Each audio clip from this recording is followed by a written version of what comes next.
Emilie Shapiro here with this month's industry interview with my friend and jewelry designer, Sarah Greenberg of Sarah Swell Jewelry. Sarah, thank you so much for joining me today. I'm so excited to talk with you. Thanks for having me. Yeah, so Sarah has actually been a friend of mine. I think we met in maybe 2012-ish, right? At I think so. 2012, 2013 at well, what's now called New York Now, I think at the time was still called the Gift Fair or Gift Show. What was that called?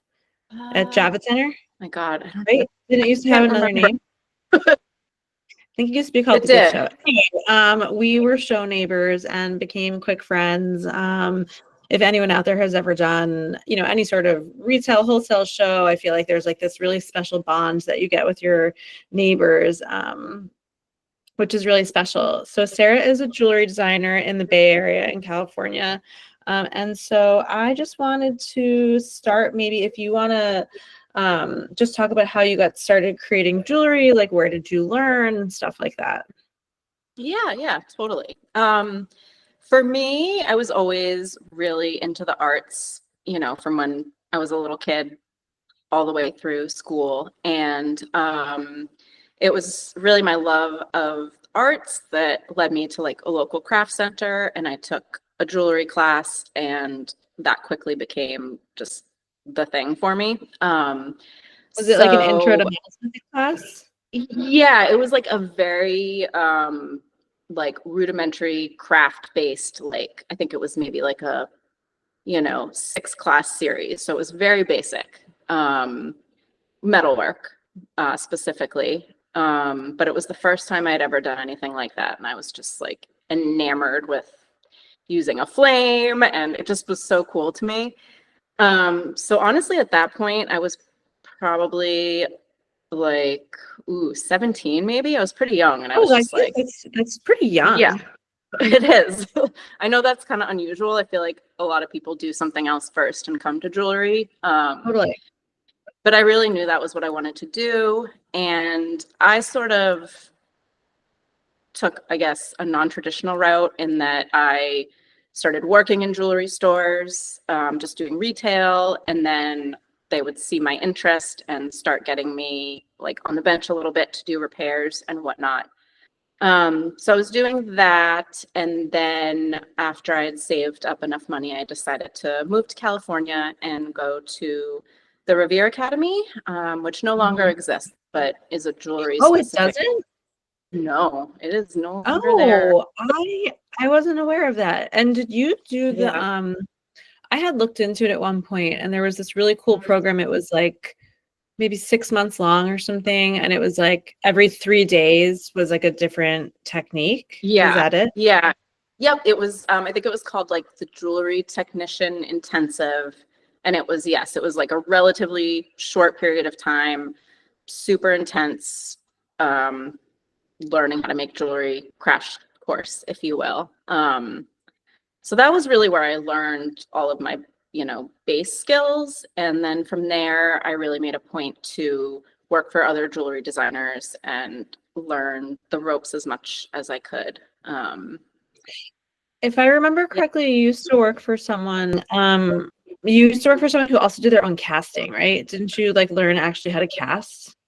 Yeah. So that was, honestly, that was probably the most valuable learning environment that I was in. Yeah, it's so unique that someone's actually doing their own casting. Yeah. And I don't even do that in my own business today, but I love that I know how to do it. And that was for a designer named Sarah Graham, and they did everything in-house, literally everything. So it was really cool to see work go through that whole process, which, like you're saying, I think is fairly rare these days because a lot of designers, myself included, we start to outsource certain things when Sure. I mean, myself as well. And casting is a very easy one to outsource. I mean, it's so precise, and you need a lot of equipment and space, and, usually a torch or some sort of furnace that's, getting super hot. And most people don't have that. Yeah. And it was they had to have a pretty big space and a space where they're legally allowed to cast. And it was it was really, really cool to see and learn and be a part of really taking jewelry through the entire process and seeing that, like, you know, kind of circular recycling of the metal literally happening in front of you. It was cool. Yeah. Was there a point that you kind of jumped from like hobbyist to like having this as your career, or was this always something that like you knew you wanted to do? I feel like you have such a unique story, that you really kind of like found a little corner in the jewelry industry that you're able to like work and learn. Like that's such a special thing. Yeah, I would say kind of like you're saying, it was almost like I was doing both simultaneously. It Hmm. was, I knew I needed to support myself somehow, but I also had this Hmm. dream of having a business. So while I could have you know, done something where I earned more money while I was starting my business, like let's say Hmm. waitressing, I decided to really put all my energy into learning and getting paid and having some income, while really also, you know, just growing my skills and thinking about the line that I wanted to start. So they both kind of happened simultaneously. Um, I think it was probably around the same time that I did the trade show and we met that I started doing jewelry full time. I mean, me too. That Yeah. actually, I think I still have, so I also kind of have like a similar story, but similar path that, you know, I was able to also work in the industry, but, you know, my longest job right before I kind of quit and went full time was I was the program director at a school in Brooklyn. And that was great because it allowed me to teach. And she also did custom engagement rings, which, I mean, I feel like custom work is just a beast of its own that, I learned a lot about. That's not really something that you can learn through a school or a class or something. But I actually think I might have held on to my kind of part-time in some capacity for another like year or two. Um, Yeah. Yeah. I mean, I definitely, even though I was doing the business like full time, I yeah, definitely like had to find ways to like supplement my income. And I was totally. lucky enough a partner that was sharing costs with me for a lot of things. But Yeah. yeah, absolutely. It wasn't just like, oh, this job is done and now my business is earning money. There was definitely a decent period of time in there where it was funds were tight. Yeah. So I'm kind of jumping around a little bit, but so my next question is like, obviously because we met doing wholesale trade shows. So I mean, I know your business pretty well, that like we kind of both had the same model where we focused mostly on wholesale. And again, that was back in 2012 when, I mean, obviously people were buying online, but we've definitely seen in the last 10 plus years, like direct to an artist retail space like growing. D- Do Totally. you um is like wholesale still a big part of your business? Do you focus more on retail? Is it both? Like I, you know, I feel like especially since COVID, so much has shifted. Yeah. Yeah, so I've kind of gone through different phases with wanting to do more wholesale, less wholesale, phase it out entirely. But I have to say, after all of this time and all of these changes happening in the world and the economy and whatnot, like I feel actually more solid in my decision to continue wholesaling and working with wholesale Mm. accounts. Um, Oh. yeah, I just feel like with so much unknown, I really like that I have like as difficult as it is to have a jewelry business and have all these different arms, like direct to customer, wholesale, maybe custom, like you're saying. I just feel really lucky to have these different avenues where I can kind of like Mhm. push and pull. Mm. So yeah, like I can, if one isn't working, I can push the other harder. And I just feel like wholesale can be challenging in terms of pricing, and then you have more difficulty, I think, reaching direct to customer because your pricing has to be such to allow for the wholesale. Mhm. But I feel like overall having those relationships, long-standing relationships with my wholesale accounts and them supporting me and me supporting them, that it's allowed me to really build a bigger audience, and really nurture an audience across the country in a way that I don't know if I would have been able to if I just did direct to customer. That's really interesting, because I feel like so much of what I hear now is the opposite. And I feel really like strongly how you do, but I don't think I've ever like put it into words like that. I feel like we see so many people stopping wholesale and focusing just on direct to consumer. And then I also hear it from like the store owners who I work with on a wholesale basis, that they just, that keeps happening. And while I understand why someone as an artist, whatever, would maybe want to focus more on direct to consumer, because hey, you're getting more money. Absolutely. But I think like what you said, like diversifying is also really important. And you have stores that you've worked with for a long time, like you don't necessarily need like 100 accounts. It could just be like a few strong solid ones, but also like people are probably finding your work at those stores. It's also just, you could almost think of it as marketing. Totally. And yeah, I absolutely agree with you. And I feel like even just a year ago, I was kind of souring on wholesale, but just, I don't know, even watching things shift throughout this year and watching so many small businesses and independent designers have to close, as chaotic as it can be to like have all these different arms, like I'm saying, I'm feeling really grateful that there are all these avenues that I can rely on. And wholesale is, I would say wholesale is about, gosh, it's probably still about 60% of my business. So I would like to a bit, like one of my goals is to shift that a bit so that I am doing direct to consumer more, and shift those margins a bit. But yeah, I mean, the wholesale, if you're able to build those solid relationships, it keeps coming. The orders keep coming, which is just a really good thing to have. Yeah, I think that's in your email, I think that's a really great point too, because like you said, things keep changing, and like you never know what's like around the corner. And it's, if you're putting all your eggs in retail markets in your area, and all of a sudden for whatever many reasons it's just not working anymore, like to have another channel kind of already set in place, I think is pretty cool. So I know, sorry, totally shifting the combo, but I know that you do quite a bit of custom work. Do you still do quite a bit of custom work as I'm saying that? So again, I've gone through phases with it.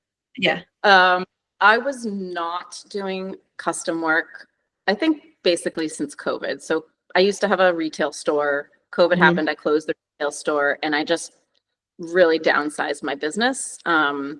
And I just couldn't really handle custom. However, I'm gearing up to reintroduce a custom program for 2025. So that's great. I'm currently working on sort of the parameters of what that will be. Well, I think like the keyword there is parameters. I think that's really important in custom work, is to kind of set parameters, boundaries, however you want to call it. Of course, again, if that works for you, but I know I have like an email I have to respond, like someone wanting me to like make something out of a penny, and I'm not like knocking penny jewelry, but like that's not what I do. So if personally, like what I find so much time with custom is it's such a time suck, that you really do have to kind of set your boundaries of like what you are willing and not willing, and also like what you're capable and not capable of doing. I know I've said yes to things that I'm like, how the fuck do you make this? You always figure it out. It's like, I mean, that's but why it's like not doing it, because it's like it is so much, and you always, it's hard to say no to the money, and you do always figure it out. It's just how much energy you're gonna. Exactly. So I'll have to report back on whether or not I'm able to kind of, funnel people in. But my current plan is to just have a fairly extensive like form on my website that has to be filled out. Even the money part, which people don't like to sort of tell you at first, I'm gonna, require that they reveal their budget before we even get any further past like that initial form. Do you think you'll take a like non-refundable deposit to start to work with people? I'm still kind of working out how I'm going to do that. Previously, when I had the store, I would do a non-refundable design deposit, which I think was like $200. But then it would like go towards the project. Yep, exactly. But that I'm kind of rethinking that because I almost felt like that was like it's good to sort of make sure people are serious, but it's like one more step in the process, I feel like. So did you ever have anybody like back out after paying the deposit? I don't think so, actually. I don't think so. I feel like most of my custom projects ended up being successful. It was just sort of like we're saying behind the scenes, it can be stressful to try to coordinate and all the back and forth. But I don't think I've ever honestly had a custom project go awry or have anyone just totally disappear. We had that one time when I worked at the jewelry school and like custom jewelry gallery. We made the ring and then the guy ghosted for like 6 months and I think they ended up breaking up and I think he eventually picked it up. I'm sure that happens though.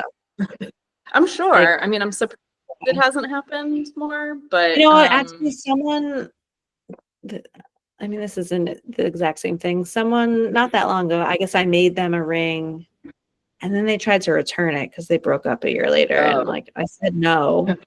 No. That's not how this works. I'm sorry. I mean, it was also like their stone.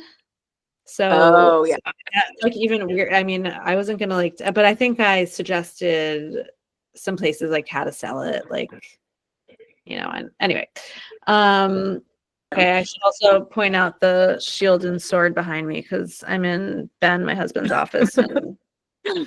And, so obviously most of my classes I teach are on wax carving. And I know that's something that you use in your own work. I'd love to know, like, did you take classes on carving and like how do you incorporate it into your work?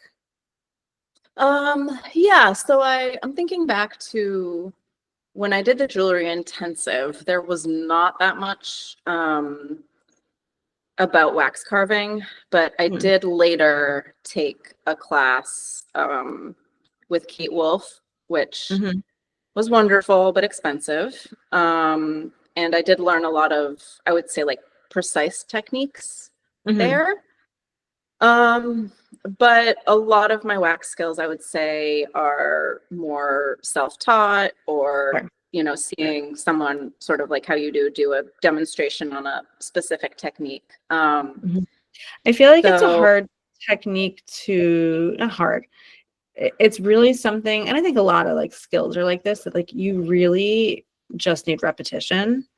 Obviously everyone learns differently. Like, some people like more, I don't think I could ever like read a book and then make something, but like a video instruction, hearing someone say it, watching someone do it. But I really think you just need to sit down and like do it over and over again too. Totally.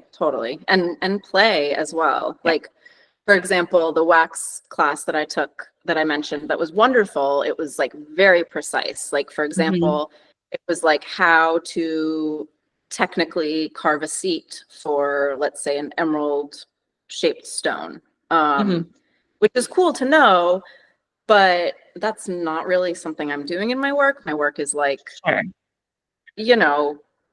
maybe more, not quite as organic as yours, maybe a little more, I guess, precise, but not that precise. So I was carving seats for stones that way that I didn't even need to. And then I think actually it may have been one of your videos where you were showing another technique where I'm going to simplify here, but you're just sort of like able to heat up wax melting it and mush in. the stone. And I was like, oh my gosh, this is a technique that is going to be so much quicker and totally suitable for what I'm doing. So there's so much of it that what I love about wax is, I think the most is that it's fairly inexpensive, so you can just play.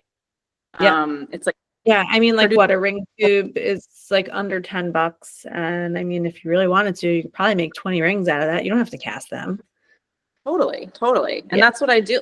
I like on my wax bench, usually I'll have things that I started working on like years ago, and I'll come back and revisit them. And sometimes I think, oh, I'm never going to cast that. And then years later, like rediscover it. And it's just really cool. I mean, you can't, if you're working directly in metal or gold specifically, you can't really do that because it's just money sitting. There's also like an instant gratification that I feel with wax that actually has nothing to do with it being cast. I think just the fact that it moves so quickly and like you're really seeing immediate change. I mean, in the matter of like seconds, minutes, whatever it is, like you're really making such progress in the material.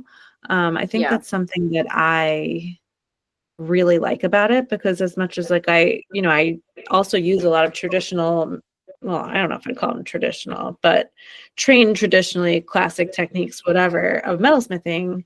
While that's extremely satisfying and necessary as well, there's just such this like instant gratification that I feel with like I can either see what I want to make, or you're kind of letting it guide you, and you get to play. It's just it's so playful. No, I absolutely agree with you. And I feel like also, I don't know if you feel this way, I'm pretty like impatient for someone that has a job that is like so detailed. So like you're saying, the wax, the fact that you can be like, oh, even if it's not a finished piece, you can determine pretty quickly whether like your idea will work or not, which is really cool. Totally. Yes, I too am very impatient. Actually, when I was little, I just remember my mom saying that all the time, like, Emily is so impatient. Emily is so impatient. And then like, when I'm studying in school, all you hear is, how much patience jewelry requires. And that's true. And I definitely struggled with that in the beginning, but I feel like maybe that is why I gravitated towards wax. It's just my lack of patience. I mean, it makes sense. It's like, I think you can be, not super patient, but also be detail oriented. I don't think they're like mutually exclusive. So I think they're like different too. So what are some ways that you use wax carving in your work? Like, do you carve all of your like original master models out of wax? Do you do like a little bit of, more than one thing? Yeah, I do. I mean, my work is really a combination of techniques. Most of what I'm doing is creating an original and then making a mold and casting. So I would say about half of my originals I make in metal, and about half I'm making in wax. Is it just depending on what it is and like why you're choosing that technique? Yeah, I think, I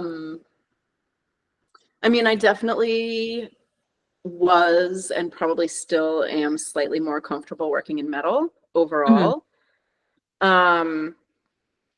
So if it makes sense to make the original model in metal, I may do that versus the extra step of wax to metal, or just casting from the wax model and having something less solid as your original.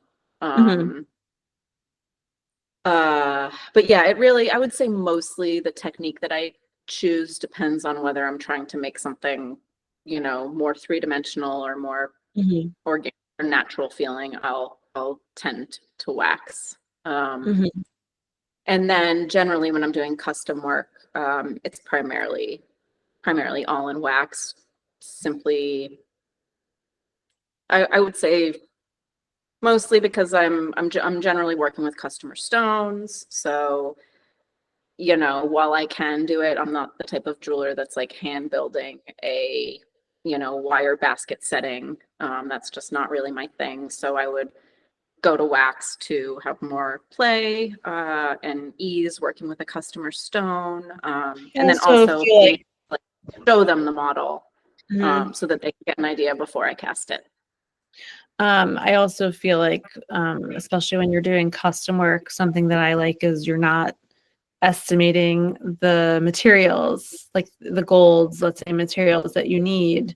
You know, you're able to carve it in wax and weigh it and calculate it and make sure you're in budget. And, you know, once you cast it, there's obviously a sprue, but besides that, it's not like you needed to buy, you know, stock sheet or wire or something. Totally, which often, as we know, has a minimum that is more than what you need. So yeah, definitely. Or having to just simply keeping- figure out the calculation. Yeah. So I love wax. I'm trying this year to set aside a creative day every week. We'll see if that can happen, but hoping to have like a wax bench day once a week. Oh my God, good luck with that. I know, Sounds right? Now, amazing. as I'm saying, like, yeah, right, that's not going to happen, but I have like 100,000 creative projects that never happen. yeah, I mean, I know. It's hard. It's very hard to set time aside for, I think also as a creative who also wants to work on creative stuff, like as a creative business person, I mean, at least I have this problem sometimes, you know, it's hard to separate like work from just play because you know, it's like we get to make our living, which is amazing and I'm so grateful for, but I have a hard time like, you know, like tomorrow I'm supposed to have a studio day just working on new stuff, and it's going to be really hard to like not be like, oh, I have this project and this project and this. It's like, no, like you have to, this is like just time for you right now. It's hard. Yeah, it's very difficult. And you know, you're right. Even when we're saying, oh, you have time to be creative, you can play, it's like you are, but ultimately there's a sense of having to make something marketable ultimately Yeah, behind it. So there's always a push-pull of like, is this true creativity? What is creativity? Where's this coming from? Yeah, never ending. Is this my original design? Yes. Where did I? I mean, I have to question myself a lot sometimes. I'm like, oh, this looks really cool. This looks like right. And then I'm thinking to myself, like, but have I seen this shape before? Or does that happen to you ever? Oh yeah, totally. I mean, I feel like now the market We're is just just so flooded. I don't do this You just anymore, see but so I many would say, images, and I try really yeah, hard to make sure that I'm, you know, obviously I follow like a million jewelry accounts and, you know, people who are taking my classes. I love to see what they're making, but I also have to like look outside of jewelry sometimes and make sure that I'm pressing the refresh button, you know, just like, okay, make sure you're looking at other things that just isn't jewelry, because you really have to make sure you're being inspired from like a holistic. yeah, Yeah. yeah. No, that's a really good point. I used to like check people's work that was sort of in the similar vein of mine when I would have a new idea to try to like check that this wasn't something that was too close to Mhm. someone else's. But sort of like you're saying, more recently, I just have been like, you know what, I'm gonna try to speak from my own voice. I'm gonna consume Yeah. things that are inspiring, but not jewelry. And I actually unfollowed a lot of jewelry designers that I didn't know personally on social media just because it was You just jewelry didn't want to. overload. Yeah. Yeah. Yeah. I think it's it's just important to make sure you're looking out into the horizon, you know what I mean? Yeah. And everything's been done. We know that, right? So it's like, how are you Yeah, and making gonna? sure you find your like unique voice about it, and that takes time. I mean, it's definitely, even thinking back to like when we first met, you know, what my line looked like then. It was You had a different very, name. I did have, oh my God, it was very embarrassing. No. We're here. Good. We But are it was, here. yeah, That's the name of a my lot. line. A lot has changed. And then, you know, I came from, for some reason, when I first started, I think because I had worked for some like trendier jewelry and fashion companies, I was really against, I don't know why. I had it in my head that like I didn't want to be, it didn't want to have it like as my name, and I just wanted it to be something that felt bigger than me. Maybe it's like, I don't know what it was. And then it was so confused. So I picked We're Here. I don't know. It was so weird and artsy and trying to be cool and definitely not authentic. And I started to wholesale, and everyone just said Emilie Shapiro. No one even used the name. Oh, And then this big, because I mean, I didn't think that it would be galleries selling my work. I thought I was going to try to go for like these cool stores that, you know, other people I had worked for sold to. right. No one like, it was just like wasn't catching on. Yeah. And But the work did. I think I sent out like a press release that I was rebranding to Emilie Shapiro, and nobody wrote back except for one gallery, and they were like, good. I don't know like why you called it. It was like so rude. You're like, But they were also okay. right. Yeah, they were just like, it's about time. You're like, okay. everybody knew this but me, I guess. Okay. Yeah, right. Okay. I don't know. Sometimes we all just need to take the longer road to do things.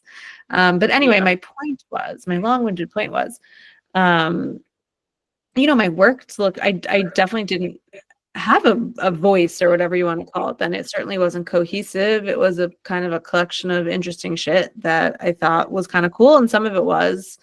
But you know, it definitely takes time to really build out a collection and just make it cohesive and make it yours, you know? Totally. Absolutely.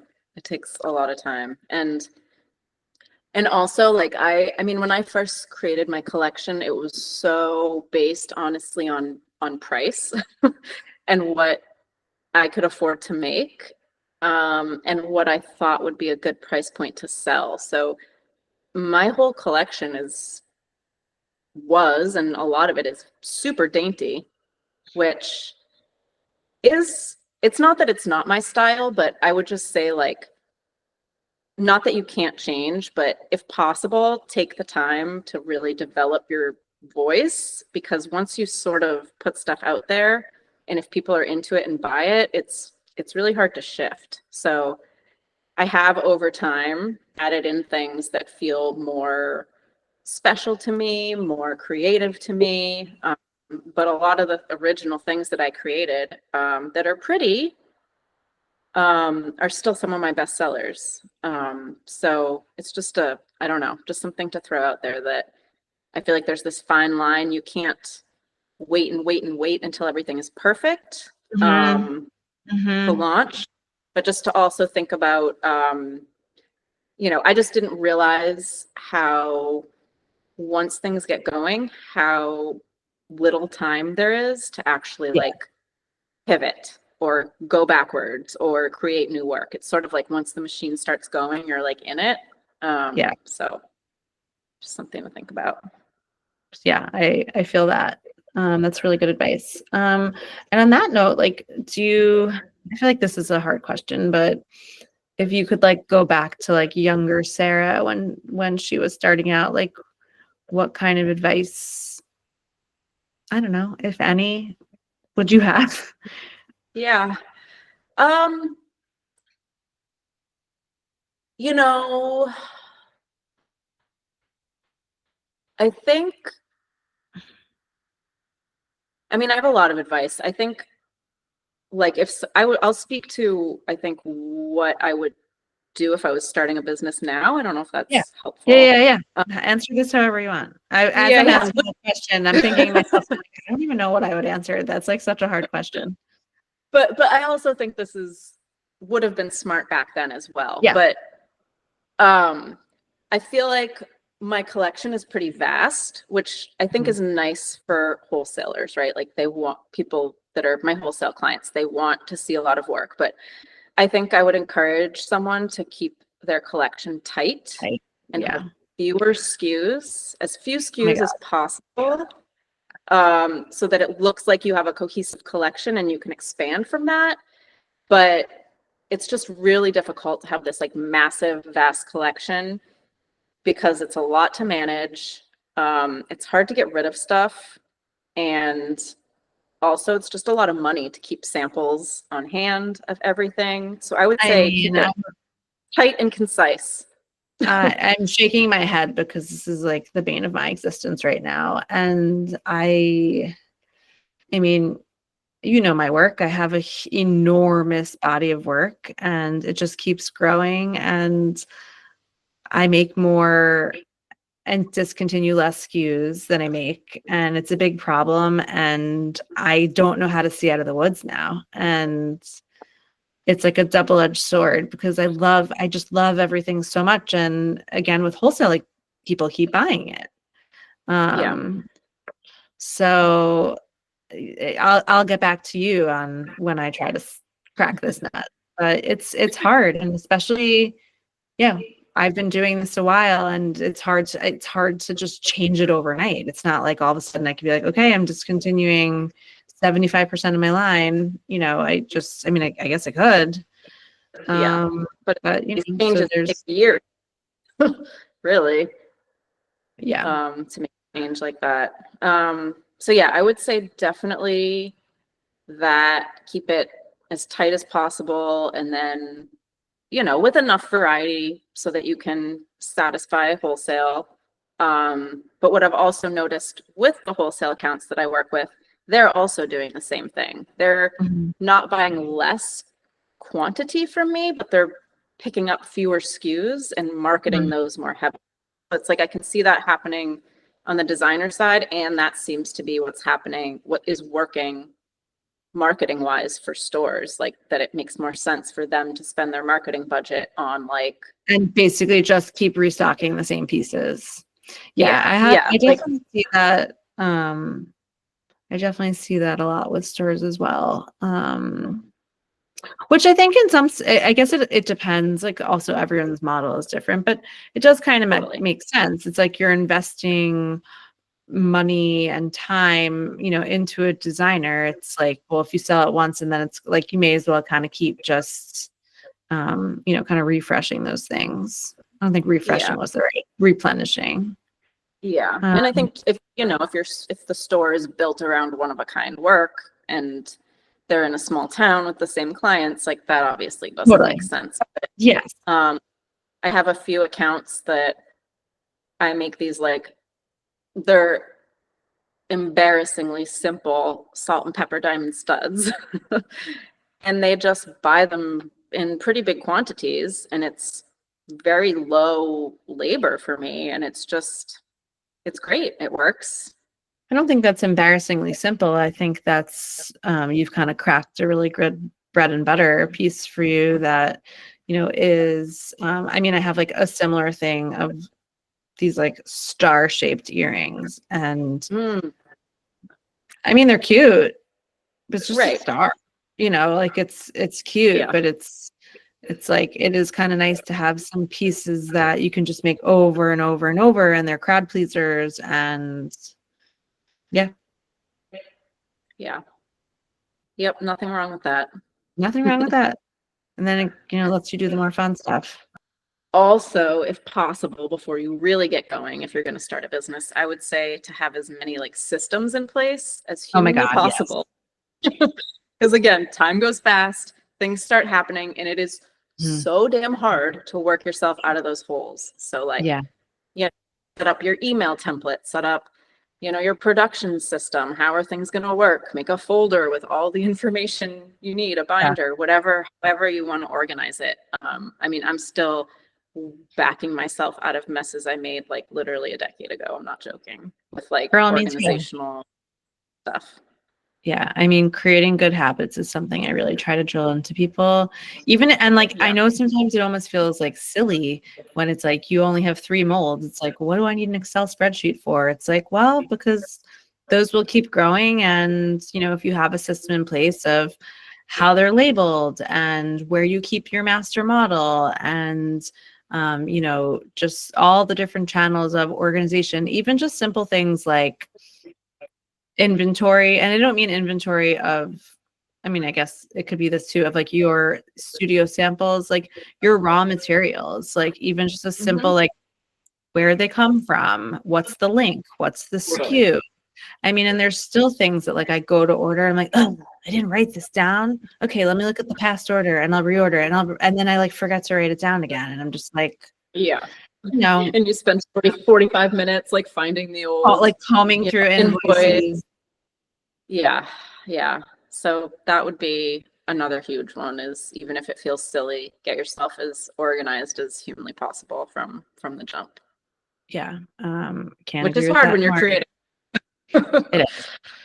It is, but as a creative person who is like very, very scattered, I also thrive on boundaries. And if I take the time to make a system, and it makes me work so much better when you kind of have these like rules to follow, because otherwise I'm like flopping all over the place. I don't know what I'm doing. I'm right there with you. Although I've been having trouble because I've been working alone lately, and there's no one to like keep me in line. So I'm like having to like be really strict with following my own rules, and it's challenging. It is, but it's practice. It's all practice. Well, on that note, thank you so much. I'm so glad that we finally got to do this. And I love you. All right. I love you too. Thank you for having me, and thank you. Yeah, and I'll include all your contact info, like but it's Sarah with an H, Swell Jewelry. Yep. See, I love how I didn't know Swell wasn't your real last name for like 8 years into our relationship. Yeah. I really love how you did that, because it's still like a little bit of, I have a trouble with the anonymity. Anonymity, I think. Anonymous. Yeah. A little bit of that. But it's still you, but it's almost like this character you get to create a little bit. Yeah. I did that on purpose to create a little bit of space. It's worked to some degree. I will say most people just assume that's my last name. So sure. But yeah, it does. It gives me, I think, a little bit of space there, which I like. Yeah, no, I think that's a cool way to do it, for sure. All right, well, check out Sarah Swell Jewelry, and thanks again, Sarah. I'll talk to you soon. All right. See bye. ya.